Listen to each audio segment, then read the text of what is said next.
Hola, mi nombre es Leslie Cusco, soy del Instituto Superior Universitario Sucre.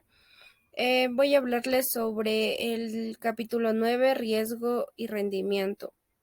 Este es un tema del libro Principios de Finanzas o Finanzas Corporativas. Estoy en quinto semestre de contabilidad y el tema abarca la materia de finanzas.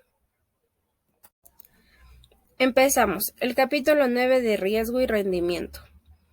Empezamos con el tema de Harry Markowitz y el nacimiento de la teoría del portafolio. Nos dice que Markowitz centró su atención en la práctica habitual de la diversificación del portafolio y mostró cómo un inversionista reducía la desviación estándar de rendimientos de un portafolio, eligiendo acciones que no se movieran exactamente igual. Pero Markowitz no se detuvo ahí, continuó con el desarrollo de los principios básicos para la construcción de portafolios. Estos principios son fundamentales la mayor parte de lo que se ha escrito acerca de la relación entre riesgo y rendimiento. Sobre este histograma superpusimos una distribución normal en forma de campana. El resultado es típico cuando se miden en intervalos los bastante pequeños. Las tasas de rendimiento históricos de cualquier acción se ajustan mucho a una distribución normal. Las distribuciones normales se definen con tan solo dos parámetros. El primero es el rendimiento promedio o esperado. El segundo es la desviación estándar o es la varianza. No solo son medidas arbitrarias. Si los rendimientos siguen en distribución normal, el rendimiento esperado y la desviación estándar son las únicas dos medidas que el inversionista tiene que considerar. Supongamos que se duda invertir en acciones de Walmart o de IBM. Consta que el Walmart ofrece un rendimiento esperado del 10%, IBM uno de 15%, después de revisar la variabilidad histórica de las dos acciones. También se da cuenta que la desviación estándar de los rendimientos es del 19,8% para Walmart y del 29,7% para IBM. Esta última ofrece el rendimiento esperado más alto, pero es más riesgosa. Ahora bien, no hay razón alguna para limitarse a poseer solo una acción. Por ejemplo, en la sección anterior, en el 8.3, analizamos lo que pasaría si invertimos el 60% del dinero en Walmart y el 40% en IBM. El rendimiento esperado de este portafolio es del 12%, que es tan solo un promedio ponderado de los rendimientos esperados de las dos tendencias. Entonces nos preguntamos, ¿qué sucede con el riesgo del portafolio? Sabemos que gracias a la diversificación el riesgo del portafolio es menor que el promedio de los riesgos de las acciones individuales. De hecho, con base en las experiencias, se sabe que la desviación estándar de este portafolio es del 19,5%. IBM quiere decir, este es su nombre en inglés que traducido al español es máquina de negocios internacionales. En la figura 9.3 se grafica el rendimiento esperado y el riesgo que se alcanzaría mediante diferentes combinaciones de las dos acciones. Pero ¿cuál de ellas es la mejor? Esto depende del nivel de tolerancia. Si se desea apostar todo para volverse rico rápidamente, lo mejor sería invertir todo el dinero en IBM. Pero si queremos una vida más tranquila, se debe invertir casi todo el dinero en Walmart. Para fin de minimizar el riesgo, también tendríamos que mantener una pequeña inversión en IBM. Ahora vamos a ver la figura 9.4. Cada rombo indica la combinación de riesgo y rendimiento ofrecida por los diferentes títulos. Por ejemplo, Amazon.com, señalado como A en la figura, tiene la desviación estándar más alta y también ofrece el rendimiento esperado más elevado. Este está representado por el rombo ubicado en la esquina superior en la derecha de la figura 9.4. Mediante la mezcla de inversiones en títulos individuales se obtiene una selección más amplia de riesgo y rendimiento. En la realidad, en cualquier punto del área sombreada de la figura 9.4. Pero, ¿qué punto del área sombreada es mejor? Eso depende del objeto que tengamos. ¿Hacia dónde queremos ir? La respuesta debe ser obvia. Queremos movernos hacia arriba para incrementar el rendimiento esperado y hacia la derecha para reducir el riesgo. No vayamos tan lejos como sea posible y terminaremos como uno de los portafolios ubicados a lo largo de la línea más gruesa. Markowitz lo llamó portafolios eficientes. Claramente estos portafolios son mejores que cualquier otro que esté ubicado dentro del área sombreada. De estos portafolios eficientes, 4 están señalados en la figura 9.4 y su composición se resume en la tabla 9.1. El portafolio A ofrece el rendimiento esperado más alto. Toda su inversión está centrada en una acción, Amazon.com. El portafolio D ofrece el mejor riesgo. En la tabla 9.1 se ofrece que consta de una gran parte de Heinz, la cual ha tenido la desviación estándar más baja. Se observa que D también tiene una pequeña parte de Amazon.com, aunque esta acción es muy riesgosa a nivel individual. ¿Por qué razón? Según la información histórica, los resultados de Amazon están debidamente correlacionados con las otras acciones del portafolio y por lo tanto dicha empresa aporta una diversificación adicional. De igual modo, en la tabla 9.1 se muestra la composición de los otros dos portafolios eficientes, B y C, que tienen niveles intermedios de riesgos y rendimientos esperados. El siguiente tema es introduzcamos los préstamos y el endeudamiento. Los grandes fondos de inversión seleccionan entre miles de acciones y en consecuencia consiguen mayor combinaciones de riesgo y rendimiento. En la figura 9.5 representa esta combinación con el área sombreada en forma de un huevo roto. De nuevo cuenta el conjunto de portafolios eficientes que se señala en la línea curva de trazo del grueso. Ahora introducimos otra posibilidad más. Supongamos que también prestamos dinero o nos endeudamos a cierta tasa de interés libre de riesgo. Si invertimos parte de nuestro dinero en letras de tesoro, es decir, préstamos de dinero, y asignamos el resto a portafolios de acciones ordinarias, obtendremos cualquier combinación de rendimiento esperado y riesgo ubicado a lo largo de la línea recta que une al riesgo con las acciones ordinarias. Entonces, aquí vamos a poner unos números en lo que les mencioné hace rato. Entonces, supongamos que el portafolio S tiene un rendimiento esperado del 15% y la desviación estándar de 16%. Las letras del tesoro ofrecen una tasa de interés del 5% libre de riesgo, o sea, su desviación estándar es 0. Si invertimos la mitad de nuestro dinero en el portafolio S y prestamos el resto a 5%, el rendimiento esperado de nuestra inversión estará a la mitad del camino entre el rendimiento esperado de S y la tasa interés de las letras del tesoro. Lo presentamos como R es igual a 1/2 por rendimiento esperado de S más 1/2 por tasa de interés, que nos da un total del 10%. Y la desviación estándar estará a la mitad del camino entre la desviación estándar de S y la desviación estándar de la letra del tesoro, que se puede presentar de la siguiente forma.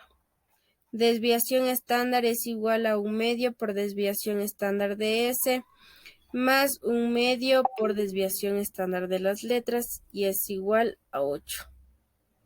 O supongamos que decidimos arreglarlo todo y nos endeudamos a la tasa de las letras del tesoro con una cantidad equivalente a nuestra riqueza inicial e invertimos todo en el portafolio. Tenemos el doble del propio dinero invertido en ese, pero debemos pagar los intereses del préstamo.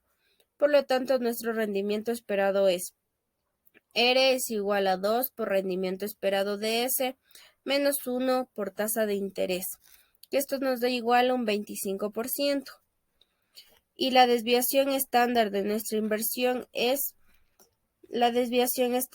igual a 2 por la desviación estándar de S menos 1 por la desviación estándar de las letras, igual a 32%.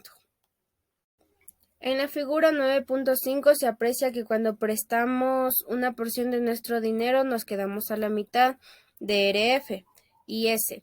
Si nos endeudamos con dinero a la tasa libre de riesgo, extendemos nuestras probabilidades más allá de S. También observamos que, sin importar el nivel de riesgo seleccionado, obtendremos el rendimiento esperado más alto mediante una combinación de un portafolio S y endeudamiento o préstamo. Ese es el mejor portafolio eficiente, no hay ninguna razón para mantener, por ejemplo, la cartera T. Si tenemos una gráfica de portafolios eficientes como en la figura 9.5, es fácil encontrar el mejor portafolio eficiente. Comenzamos con el eje vertical en RF y dibujamos la línea más inclinada posible que tenga una línea curva gruesa de portafolios eficientes. Esa línea será la tangente de esta curva. El portafolio eficiente que corresponde al punto de tangencia es el mejor de todos. Ya, se observa que ofrece la razón de prima de riesgo a desviación estándar más alta. Esta razón de la prima de riesgo a la desviación estándar se conoce como la razón de Sharpe. La razón de Sharpe es igual a prima de riesgo dividido por la desviación estándar, que es igual a R sub P menos R sub F dividido para la desviación estándar sub P. Los inversionistas dan seguimiento a las razones de Sharpe para medir el desempeño de las administraciones de inversiones ajustados por el riesgo.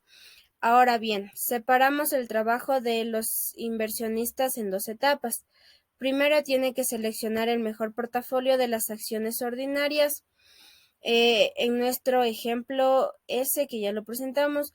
El segundo es que ese portafolio debe mezclarse con endeudamiento o préstamos para conseguir una exposición al riesgo que se ajuste mejor al gusto particular de los inversionistas. Por ende, cada inversionista debería poner su dinero solamente en dos inversiones de referencia, un portafolio riesgoso S y un préstamo libre de riesgo, endeudamiento o préstamo. La relación entre riesgo y rendimiento. En otras palabras, las letras del tesoro tienen una beta de 0. Asimismo, consideramos una inversión mucho más riesgosa. El portafolio del mercado de acciones ordinarias que tiene un riesgo de mercado promedio, su beta es de 1.0. Los inversionistas inteligentes no asumen riesgos únicamente por diversión. Están jugando con dinero real, por lo tanto demandan un rendimiento más alto del portafolio del mercado que de letras del tesoro. La diferencia entre el rendimiento de mercado y la tasa de intereses se denomina prima de riesgo del mercado. En la figura 9.6 graficamos el riesgo y el rendimiento esperado de las letras del tesoro y el portafolio del mercado. Se observa que las letras del tesoro tienen una beta y una prima de riesgo de 0.7. El portafolio del mercado tiene una beta de 1.0 y una prima de riesgo de RM de 2 RF. Ello nos da 2 puntos de referencia para la prima de riesgo esperada. Pero, ¿cuál es la prima de riesgo esperada cuando la beta no es 0 ni 1? A mediados de los años 60, 3 economistas, William Sharpe, John Linter y Jack Traynor, dieron una respuesta a esta pregunta, que se conoce como modelos de valuación de activos de capital o CAPM. De inglés Capital Asset Pricing Model. Lo que muestra el modelo es sorprendente y sencillo a la vez. En un mercado competitivo, la prima de riesgo esperada varía en proporción directa con la beta. Esto significa que en la figura 9.6 todos los Todas las inversiones deben situarse a lo largo de la línea inclinada, lo cual se conoce como línea del mercado de valores. La prima de riesgo esperada de una inversión que tiene una beta de 5 es, por ende, la mitad de la prima de riesgo esperada del mercado. La prima de riesgo esperada de una inversión con una beta de 2.0 es el doble de la prima de riesgo esperada del mercado.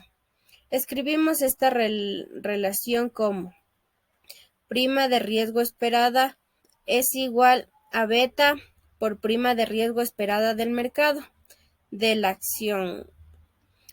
R menos R sub F es igual a beta, paréntesis, R sub M menos R sub F y cierro paréntesis.